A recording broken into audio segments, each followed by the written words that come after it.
கரையினிலே காளி மகமாயி அம்மா மல்லார்ந்து படுத்தவளே தேவி திரிசூலே அமாவாசை நாயகியே காளி மகமாயி அம்மா அங்காள ஈஸ்வரியே தேவி திரிசூலே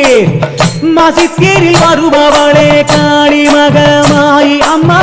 மருளாடி